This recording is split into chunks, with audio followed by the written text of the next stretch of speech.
সবাই কানাডাতে আসবে, গাড়ি কিনবে, বাড়ি কিনবে। আমার একটা ফ্রেন্ড গাড়ি কেনার পরে অ্যাক্সিডেন্ট করে। So hello guys, welcome back to another brand new video and you are watching the human changer channel. অনেকের মনে একটা কোয়েশ্চেন থাকে, যেটা হচ্ছে কানাডাতে ইন্টারন্যাশনাল স্টুডেন্ট হিসেবে পড়তে এসে স্টুডেন্টরা কিভাবে একটা গাড়ি কিনতে পারে, গাড়ি দিয়ে তারা কাজে যায়, সবকিছু করতে পারে। সো বাংলাদেশি অনেক স্টুডেন্টসদেরই এই কোয়েশ্চেনটা থাকে যে স্টুডেন্টসরা কিভাবে কানাডাতে এসে বা ইউএসএ তে গিয়ে বা ইউরোপের কোনো কান্ট্রিতে গিয়ে গাড়ি কিনতে পারে। সো এই জিনিসটাই আজকের এই ভিডিওতে এক্সপ্লেন করার চেষ্টা করব। আমার পিছনে দেখতে পারতেছেন, ওটা আমার ফ্রেন্ডের গাড়ি, এটা হচ্ছে আমার গাড়ি, আর আমার বাসার মধ্যে আরো দুইজন লোক আছে যাদের আরো দুইটা গাড়ি আছে। সো এই ভিডিওটাকে আমি তিনটা ভাগে ভাগ করলাম। ফার্স্ট অফ অল, কেন একজন ইন্টারন্যাশনাল স্টুডেন্ট গাড়ি কিনবে, গাড়ি কেনার সুবিধা এন্ড অসুবিধা কি কি আছে, and third and final thing যেটা হচ্ছে কিভাবে একটা স্টুডেন্ট গাড়ি কিনতে পারে কানাডাতে আসার পর। পড়াশোনা করতে এসে আপনি গাড়ির ওনার হতে পারবেন এন্ড গাড়ি দিয়ে আপনি আপনার কাজগুলো করতে পারবেন। সো আশা করি ইন ফিউচার যারা বাংলাদেশ থেকে কানাডাতে আসতেছেন তাদের জন্য এই ভিডিওটা অনেক ইনফরমেটিভ হবে। So without any further delay, let's start the video. So একটা স্টুডেন্টের গাড়ি কেন দরকার? বর্তমানে যে সিচুয়েশন সেটা হচ্ছে বাংলাদেশি স্টুডেন্টসরা চেষ্টা করে যে ইউনিভার্সিটি এন্ড কলেজের কাছাকাছি হচ্ছে বাসাটা নেওয়ার জন্য, যে বাসাটা ওরা থাকবে। যেই সমস্যাটা দেখা দেয় সেটা হচ্ছে তাদের কাজের ক্ষেত্রে। কাজটা কি হয়, বাসার আশেপাশে থাকে না। আর মোস্ট অফ দ্য ইউনিভার্সিটিজ আর কলেজ হচ্ছে সিটিজ থেকে একটু বাহিরে।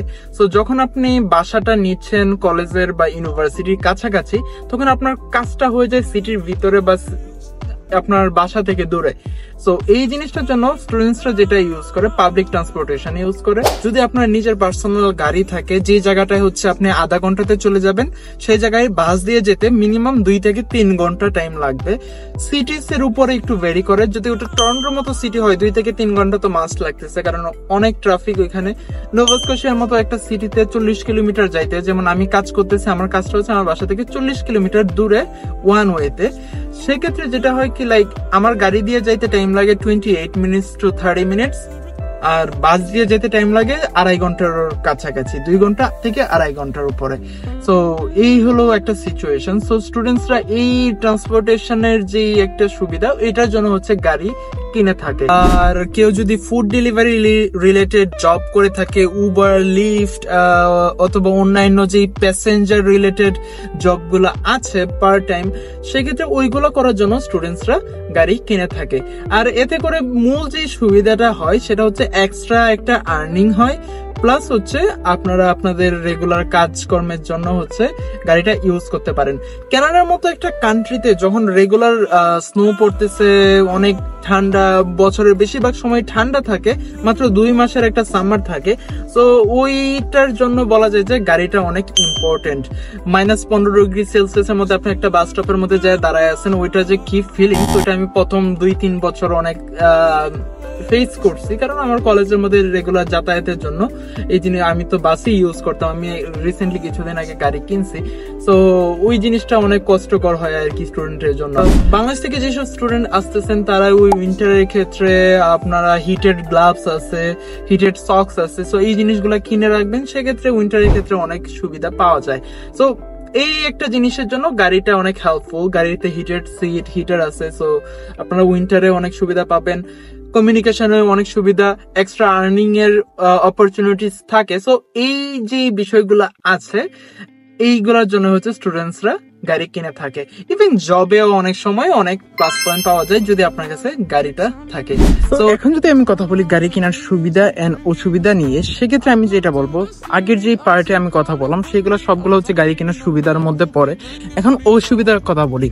অসুবিধার মধ্যে 3-4টা জিনিস আছে। সেটা হচ্ছে আপনার মান্থলি এক্সপেন্স। গাড়ি কেনার জন্য আপনার মান্থলি এক্সপেন্স অনেক বেড়ে যাবে।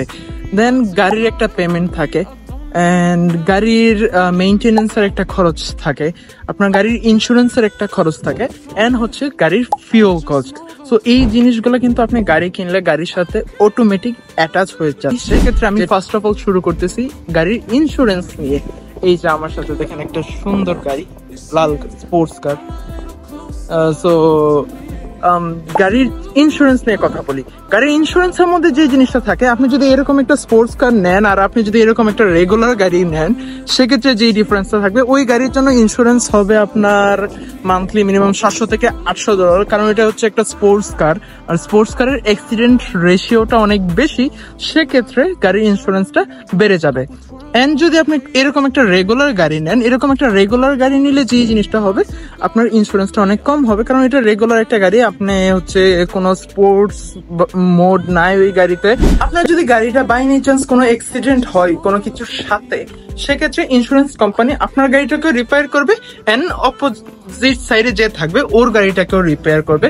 সো ইন্স্যুরেন্স কোম্পানিটা এইভাবে কাজ করে। তো ইন্স্যুরেন্স কোম্পানির যে প্রাইসটা, ওই প্রাইসটা ডিপেন্ডস করে হচ্ছে $200 থেকে শুরু হতে পারে, 1000, 1200, 1500 পর্যন্ত চলে যেতে পারে। তো একটা স্টোরি বলে, আমার একটা ফ্রেন্ড গাড়ি কেনার পরে অ্যাক্সিডেন্ট করে, ফার্স্ট যে ইন্স্যুরেন্স ছিল সেটা ছিল $300 পার মান্থ, দেন একটা অ্যাক্সিডেন্ট করার জন্য এটা হয়ে $700 থেকে $800 পার মান্থ হয়ে যায়।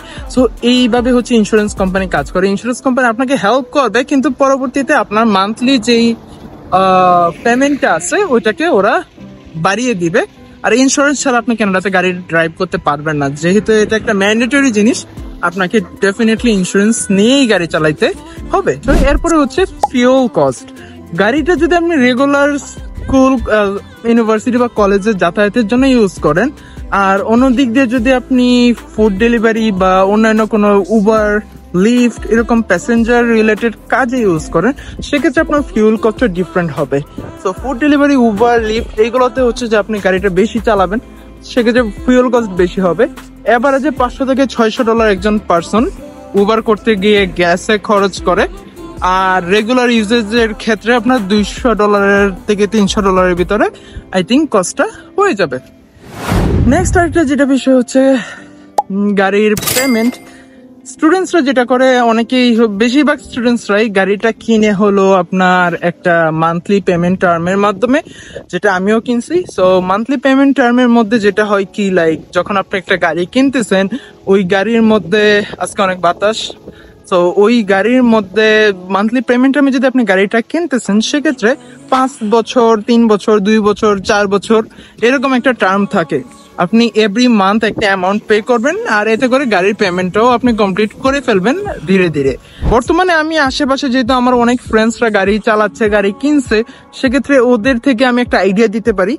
বাই উইকলি, মানে এভরি 2 উইকস আপনাকে অ্যারাউন্ড $200 করে পে করতে হবে মিনিমাম। এটা বাড়তেও পারে, 300-400 পর্যন্ত যেতে পারে। অ্যান্ড এভরি মান্থ আপনি ধরতে পারেন যে $400 থেকে $800 ভিতরে হচ্ছে আপনার গাড়ির পেমেন্টটা থাকে। এরপরে মাঝে মাঝে গাড়ির একটু মেইনটেনেন্সের বিষয় থাকে, ওইগুলোর জন্য আপনি এভরি মান্থ $20 থেকে $30 দিয়ে দিতে পারেন। গাড়িটা যদি আপনি ক্যাশে কিনে ফেলেন, সেক্ষেত্রে গাড়ির কোনো মান্থলি পেমেন্ট থাকবে না। বাট ক্যাশে কিনলে যেই সমস্যাটা হয়, গাড়ি যদি আপনি ভালো করে না চিনেন, না জানেন গাড়ির পার্টস সম্পর্কে, সেক্ষেত্রে খারাপ গাড়ি পাওয়ার একটা চান্স থাকে। এন্ড দেন আপনার মান্থলি যেই গাড়ির মেইনটেনেন্সের খরচ, ওইটা বেড়ে যাবে। সো এই জিনিসটা মাথায় রেখে আমি সাজেস্ট করবো ইন্টারন্যাশনাল স্টুডেন্টসদেরকে গাড়ি কেনার জন্য। আমি হাঁটতে হাঁটতে টায়ার্ড হয়ে গেছি, সো চলেন এখন কথা বলি গাড়ি কিভাবে কিনে একটা ইন্টারন্যাশনাল স্টুডেন্ট। সো স্টুডেন্টসরা যখন আসে, তখন এসে একটা ব্যাংক অ্যাকাউন্ট ক্রিয়েট করে ওরা। ওই ব্যাংক অ্যাকাউন্টের সাথে একটা ক্রেডিট কার্ড থাকে। সো আপনি যত বেশি একটা ক্রেডিট কার্ডকে ইউজ করবেন, ক্রেডিট কার্ডে একটা স্কোর জমা হবে আপনার। যত বেশি ক্রেডিট কার্ডটা ইউজ করে আপনি টাকাটা আবার রেগুলার পে করে দেবেন। সো আপনার একটা ক্রেডিট স্কোর ক্রিয়েট হবে কানাডাতে।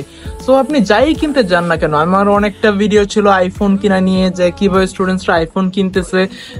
সো এই সেম জিনিস, আইফোনটা ওইভাবেই কিনে আপনার ক্রেডিট স্কোরের উপরে ডিপেন্ড করে। আপনার ক্রেডিট স্কোর যদি অনেক ভালো হয়, সেক্ষেত্রেই আপনি গাড়িটা কিনতে পারবেন। আপনার ক্রেডিট স্কোর যদি খারাপ হয়, সেক্ষেত্রে গাড়িটা আপনার অ্যাপ্রুভ হবে না। মানে আপনার স্কোর খারাপ থাকলে আপনি গাড়িটা কিনতে পারবেন না। ওই মান্থলি যে পেমেন্ট টার্মটা আছে, ওইভাবে কিনতে পারবেন না, বাট ফুল টাকা পে করে দিয়ে আপনি কিনতে পারবেন। আরেকটা জিনিস যেটা অনেক ইম্পর্টেন্ট, সেটা হচ্ছে ক্রেডিট স্কোরের মাধ্যমে আপনি যেরকম গাড়ি কিনতেছেন, ইন ফিউচার কানাডাতে যদি আপনি বাড়িও কিনতে যান, মান্থলি যে মর্গেজের একটা সিস্টেম আছে ওইটাও আপনার ক্রেডিট স্কোরের উপরে ডিপেন্ড করবে।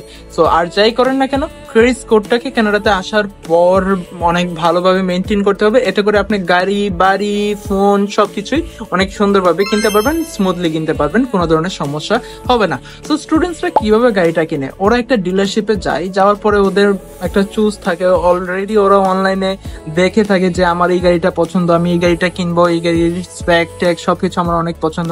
ওরা যে কথা বলে গাড়িটাকে টেস্ট ড্রাইভ করে দেখার পর যে জিনিসটা হয়, স্টুডেন্টসরা লাইক ডিসাইড করে যে ওকে আমি এই গাড়িটা কিনবো, এটা আমার পছন্দ হয়েছে। সো দেন ডিলারশিপ থেকে হচ্ছে আপনাকে আপনার ক্রেডিট স্কোর ডিটেলস চেক করে দেন হচ্ছে আপনাকে গাড়িটা নিয়ে বাকি প্রসেসিং করে থাকে। আপনার যদি ওইরকম স্কোরটা যদি ভালো থাকে সেই ক্ষেত্রে আপনার অ্যাপ্রুভালটা অনেক তাড়াতাড়ি চলে আসবে। যদি স্কোর খারাপ থাকে সেক্ষেত্রে আপনারা নেক্সট স্টেপে যেতে পারবেন না। যদি সবকিছু ঠিকঠাক থাকে, আপনার ক্রেডিট স্কোর ভালো থাকে, এন্ড দেন ওরা ক্রেডিট চেকের মাধ্যমে একটা মান্থলি টার্ম ঠিক করে ওকে আমি 5 বছরের ভিতরে এভরি মান্থ এত টাকা পে করে গাড়িটাকে পে অফ করে দিব। আপনারা যখন যারা কানাডাতে আসবেন, আসার সাথে সাথেই চেষ্টা করবেন ক্রেডিট স্কোরটাকে বিল্ড আপ করার জন্য। যত ভালো ক্রেডিট স্কোর আপনার হবে তত ভালো হচ্ছে আপনি এইরকম বেনিফিটস গুলা পাবেন, যে গাড়ি কেনার ক্ষেত্রে, ফোন কেনার ক্ষেত্রে, এন্ড ইন ফিউচার বাড়ি কেনার ক্ষেত্রেও। সো আশা করি বাংলাদেশি স্টুডেন্ট যারা আছে সবার জন্য এই ভিডিওটা অনেক হেল্পফুল হবে। সবাই কানাডাতে আসবে, গাড়ি কিনবে, বাড়ি কিনবে, এন্ড সবার সাথে দেখা হবে। যদি ভিডিওটা ইনফরমেটিভ মনে হয় চ্যানেলটাকে সাবস্ক্রাইব করে দিবেন। এরকম আরো ইনফরমেটিভ ভিডিও পেতে হলে আমার চ্যানেলটাকে ফলো করতে থাকবেন। আর সো নেক্সট কি ভিডিওটা বানাবো এটা যদি আপনারা একটু কমেন্ট সেকশনে বলে দেন, সেক্ষেত্রে আমার জন্য অনেক ইজি হবে একটা টপিক সিলেক্ট করে ভিডিও বানাইতে, আপনাদেরকে ইনফরমেশন প্রোভাইড করতে। সো আজকে পর্যন্ত এইটুকুই। See you in the next video. Till then, bye by.